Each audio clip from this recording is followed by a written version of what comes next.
Okay, so as we said, the sorting problem again is central. We showed an O of n squared algorithm, and as we said, we can do better than O of n squared. And now I'm going to discuss or illustrate an algorithm, a very elegant algorithm that will sort a list of n elements in O of n log n. Okay, so let's think about this list here that I would like to sort in ascending order. Okay, so I would like to have 1 as the first element, and then 4, and then 5, and so on. Now, how would we go about sorting this in a more efficient way? Now, one of the algorithmic techniques that is used for this is known as divide and conquer. Divide and conquer is an approach where I want to solve a problem. The first thing I do is I divide the problem into, for example, 2 subproblems. Then I solve each one of the subproblems. And then when I look at the solutions of these 2 subproblems, I come back and I merge these 2 solutions to get the solution to the original problem. So divide and conquer has 3 steps. The first thing is that we divide the problem into subproblems. The second one, we solve each subproblem. The third one, we merge the solutions of the subproblems. Okay? So if we look at this, it's a very natural instance of a problem that is amenable to divide and conquer, because think about the problem as follows. Suppose I give you 2 stacks of students' papers in a course. One stack is for like half of the students in the course. Another stack is for half of the students in the course. And I tell you that they are both sorted alphabetically. So this stack is sorted alphabetically, this stack is sorted alphabetically. And I tell you to put them together. You wouldn't basically take the 2 stacks, throw them on the ground, and then start looking for the first one, and then the second one, and then the third one. No, you will look at them and look at the first stack here, the first stack here. Look at the first paper here. Suppose it's the student's name starts with A. And the second one here, the first one on the second stack, the student's name starts with a B. You know that you can take this one. This is going to be the first student's paper because it starts with A, this starts with a B. So you take this one and say this is going to be the first. Once you take this, you look at the second one. If it starts with a A and this starts with a B, this one is going to be the second. But if this one starts with a C, you know that this is going to be the second because it starts with a B. So you take this as the second and you repeat this process. So if I have 2 stacks of papers that are already sorted, and I want to put them together and so that the entire set is going to be sorted, I can do that in an intelligent way without wasting the fact that they were already sorted, right? So if we have two sets of students' papers that are already sorted, I know how to merge them together such that the resulting stack is also still sorted. The question is, who sorted these 2 stacks to begin with?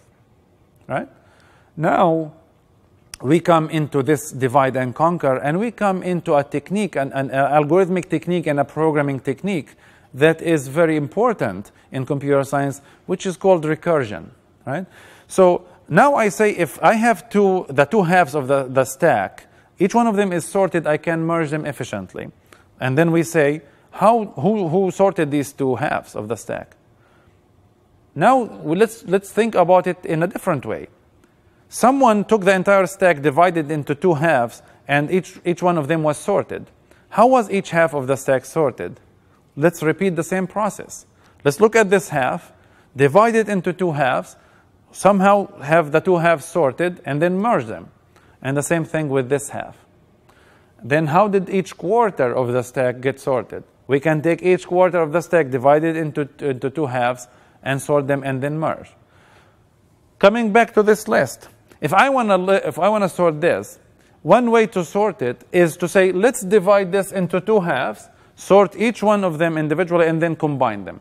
So the first thing I want to do here is I want to split this into 2 lists, 7, 20, 5, 13, and here 100, 1, 19, 4. I want to sort this, and I want to sort this, and then merge them. How do I sort this, and how do I sort this? I repeat the same process. I can now say, divide this into 2 halves, 7, 20, and this into 5, 13. this, divide this into 2 halves.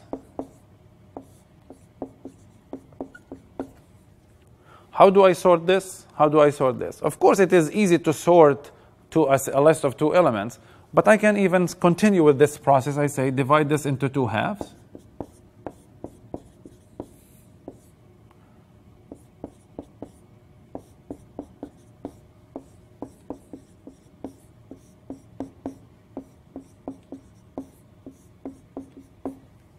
So I keep dividing the list into halves and halves and halves until I get here. When you have a list of 1 element, and I say sort a list of 1 element, if I give the algorithm a list of 1 element and I want it to sort, the algorithm does nothing. It just returns because the list is already sorted.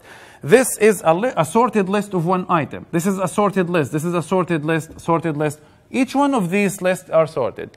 Look at the structure on the board. What type of structure do we see? We see a tree.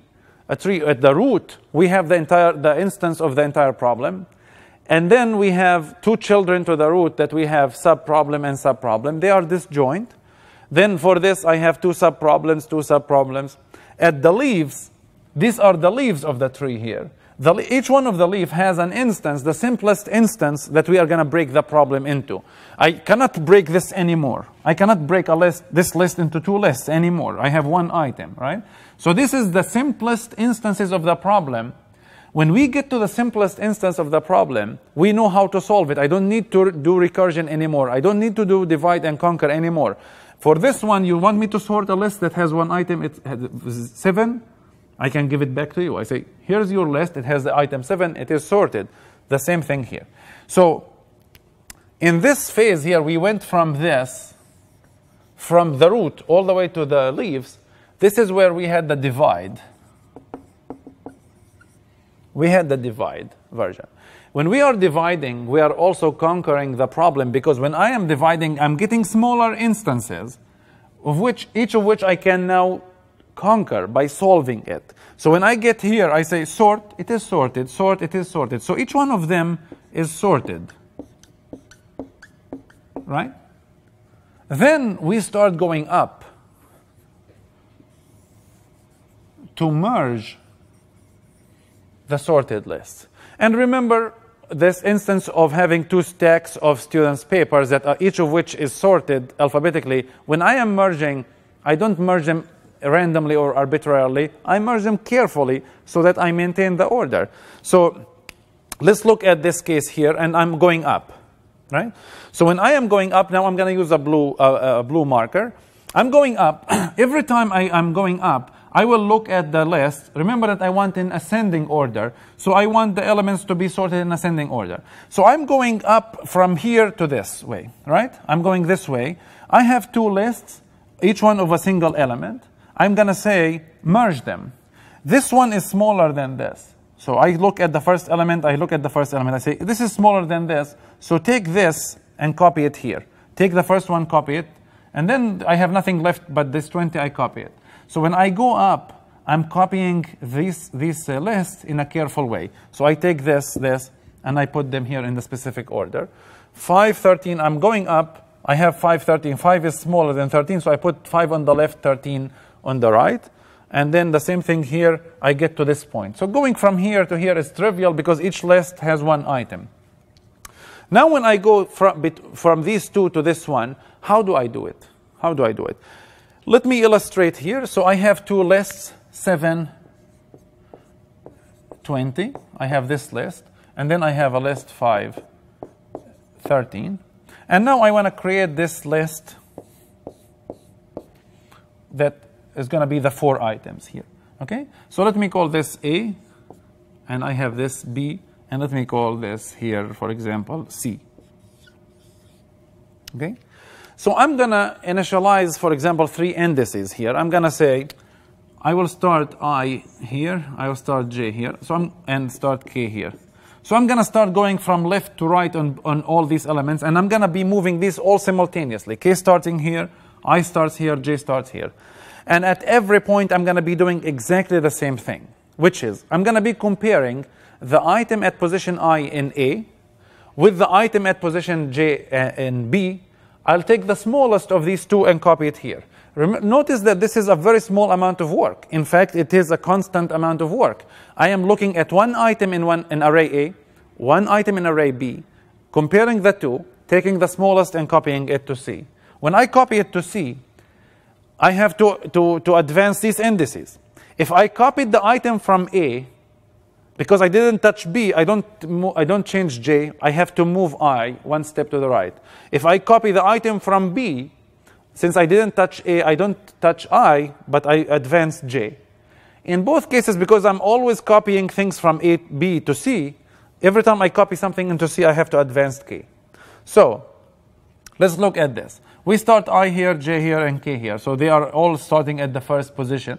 I compare 7 to 5. Which one is smaller? It is 5. So I copy 5 here.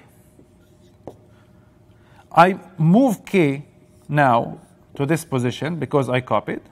Since I copied 5, I advance J. Now J is pointing here.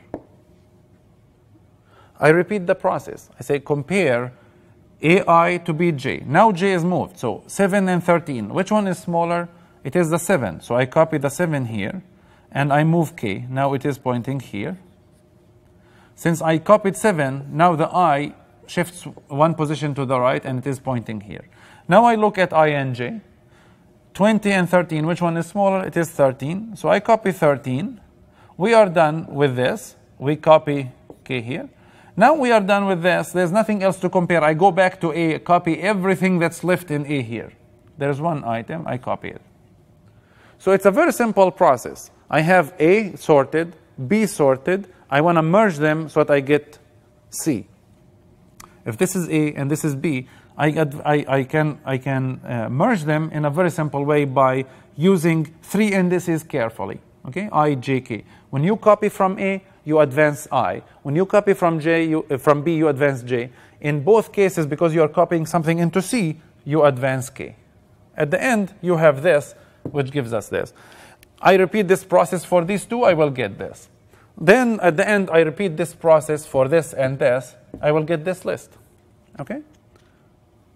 So this is how MergeSort works. It takes, this is an algorithm that's called MergeSort that is taking the original list and going through this phase of dividing it into sub-problems, smaller and smaller. So I take the list into 2 halves, each half into 2 halves, then each one of these into 2 halves.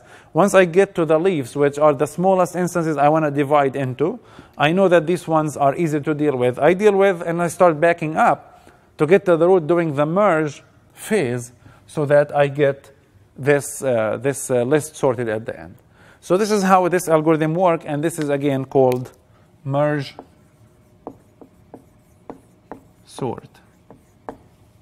Okay?